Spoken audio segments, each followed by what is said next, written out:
ሰላም ጤና ይስጥልን ወዴጋው ቴሌቪዥን ተመልካቾቻችን እንደምን ቆያችሁ ከሀገር ውስጥና ከባህር ማዶ የተመራረጡ ዜናዎቻችንን ይዘንላችሁ ቀርበናል ዜናውን ወደ እናንተ ያደረስኩን ያክሊል ሂሩት አብራችሁ ቆይታ አደርጋለሁ አብራችሁን ቆዩ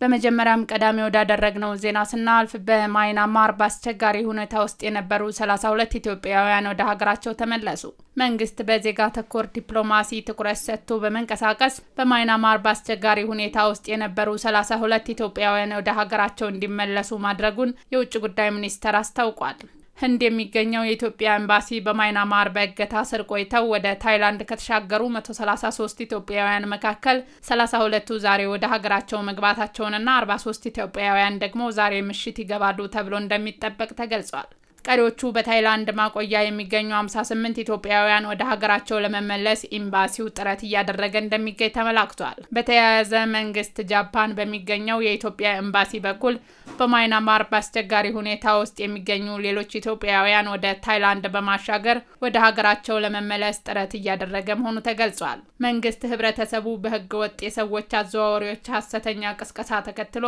የሥራ ስምሪት ውል ወደ አልተፈጸመባቸው ሀገራት ከሚደረጉ እንቅስቃሴዎች እንዲቆጠብ ሚኒስተሩ አሳስቧል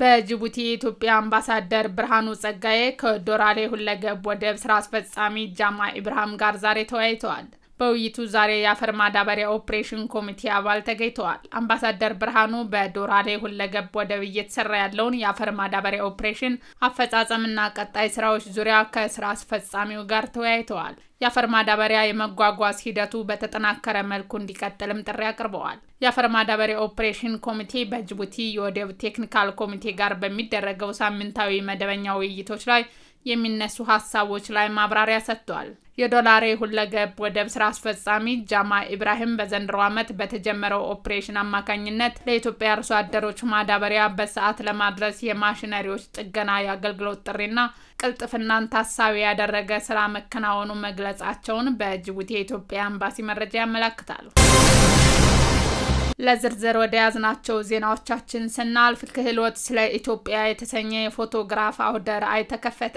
በኢትዮጵያ ፕሬስ ድርጅት ክህሎት ስለ ኢትዮጵያ በሚል የተዘጋጀው የፎቶግራፍ አውደ ርዕይና ፓናል ውይይት በስራና ክህሎት ሚኒስቴር ሙፈሪያት ካሚል ተከፍቷል ብሌን ተሾመ ዝርዝር አላት ክህሎት ስለ ኢትዮጵያ በሚል የተዘጋጀው የፎቶግራፍ አውደ ርዕይና የፓናል ውይይት በስራና ክህሎት ሚኒስቴር ሙፈሪያት ካሚል ተከፍቷል የፎቶግራፍ አውደ ርዕዩ በአዲስ አበባ የተከፈተ ሲሆን በዚህም ጥንታዊ የክህሎት አጀማመር መሰረቶች በሰመር ካምፕና በስታርታፕ የተሰሩ ስራዎች በኢፌድሪ የቴክኒክና ሙያ ስልጠና ኢንስቲትዩት ተማሪዎች የተሰሩ ማሽኖች እንዲሁም በቴክኒክና ሙያ የተገኙ ውጤቶች ለእይታ ቀርበዋል በመክፈቻው የስራና ክህሎት ሚኒስቴር ሙፈሪያት ካሚልን ጨምሮ የኢንዱስትሪ ሚኒስቴር ዴኤታ አቶ ታረቀኝ ቡሉልታ የስራና ክህሎት ሚኒስቴር ዴኤታ ዶክተር ተሻለ በሬቻ አቶ ዳንኤል ታሪሳ የኢፌድሪ ቴክኒክና ሙያ ስልጠና ኢንስቲትዩት ምክትል ዋና ዳይሬክተር ጸዳለ ተክሉ እንዲሁም ጥሪ ተደረገላቸው እንግዶች ተገኝተዋል መድረኩ ክህሎት ስለ ኢትዮጵያ በሚል ርዕሰ ጉዳይ የሚካሄድ ይሆናል የኢትዮጵያ ፕሬስ ድርጅት በምዕራፍ 1 ስለ ኢትዮጵያ መድረኩ በ14 የተለያዩ ከተሞች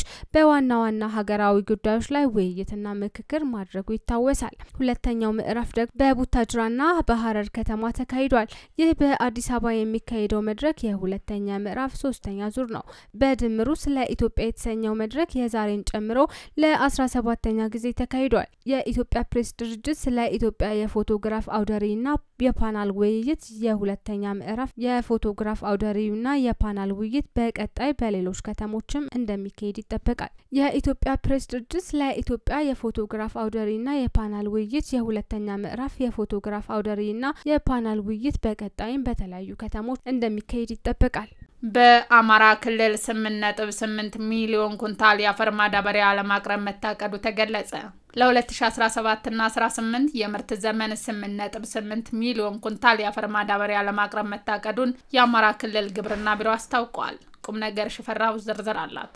ለ2017 እና 18 የምርት ዘመን 8.8 ሚሊዮን ኩንታል የአፈር ማዳበሪያ ለማቅረብ መታቀዱን የአማራ ክልል ግብርና ቢሮ አስታውቋል በመከተል ርዕሰ መስተዳደር ማዕረግ የገጠር ዘርፍ አስተባባሪና የግብርና ቢሮ ኃላፊ ዶክተር ድረስ ሳህሉ በክልሉ በምርት ዘመኑ 5.4 ሚሊዮን ሄክታር መሬት ለማረስ መታቀዱን ገልጸዋል ከሚታረሰው መሬት 186 ሚሊዮን ኩንታል ምርት ለማግኘት መታቀዱን ጠቁመው ለምርቱ ውጤታማነት 8.8 ሚሊዮን ኩንታል የአፈር ማዳበሪያ ለማቅረብ እየተሰራ ነው ብለዋል። ከትራንስፖርት ዋጋና የዶላር ምንዛሬ ጭማሪ ጋር ተያይዞ የዘንድሮ የአፈር ማዳበሪያ መሸጫ ዋጋ ጭማሪ ማሳየቱን ያነሱት ኃላፊው የአርሶ አደሮች የመግዛት አቅም እንዲጨምር ከ80 ቢሊዮን ብር በላይ መንግስት ድጎማ ማድረጉን ተናግረዋል።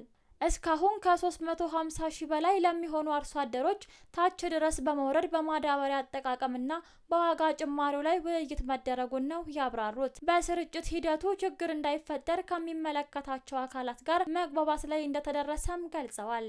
ወደ ውጪ ዜናዎቻችን ስናልፍ ማርክ ካርኒ የካናዳው ጠቅላይ ሚኒስተር ጀስቲን ትሩዶን ለመተካት እየተደረገውን የፓርቲ ውድድር አሸነፉ። የቀድሞው የካናዳ ብሔራዊ ባንክ ገዢ ማርክ ካርኒ የሀገሪቱን ጠቅላይ ሚኒስተር ጀስቲን ትሩዶን ለመተካት የተደረገውን የፓርቲ ውድድር በማሸነፋቸው ቀጣዩ የካናዳ ጠቅላይ ሚኒስተር ሆነው እንደሚሾሙ ይፋ ተደርጓል። ማርክ ካርኒ አለመረጋጋት የገጠማትን ሀገር ሲረከቡ ከፕሬዝዳንት ትራምፕ ጋር አገራቸው የገባቸውን የንግድ ጦርነት ለማሸነፍ ቃል ገብተዋል። በዚህም የቀድሞው የብሔራዊ ባንክ ገዢ 3 የሊበራል ፓርቲ ተቀናቃኞችን በማሸነፍ የስራ መልቀቂያ ያስገቡት ጀስቲን ትሩዶን ይተካሉ ተብሏል። የ59 ዓመቱ ማርክ ካርኒ ድላቸውን ተከትሎ ባደረጉት ንግግር ካናዳ ላይ ታሪፍ የጣሉትን ፕሬዝዳንት ትራምፕ በመወረፍ አሜሪካ ስህተት ልትሰራ አይገባም ብለዋል። እንደ ሆኪ ጨዋታ በንግድም ካናዳ ታሸንፋለች ሲሉም ተናግረዋል። ካርኒ በንግግራቸው ትራምፕ ካናዳዊ ሰራተኞች ቤተሰቦችና ንግዶችን እያጠቁ ነው ያሉም ሲሆን ታዳሚው አሜሪካንን የሚቃወም ድምጽ ሲያሰማ እንዲሳካለት አናደርግም ሲሉም አክለዋል። ማርክ ካርኒ መንግስታቸው አሜሪካ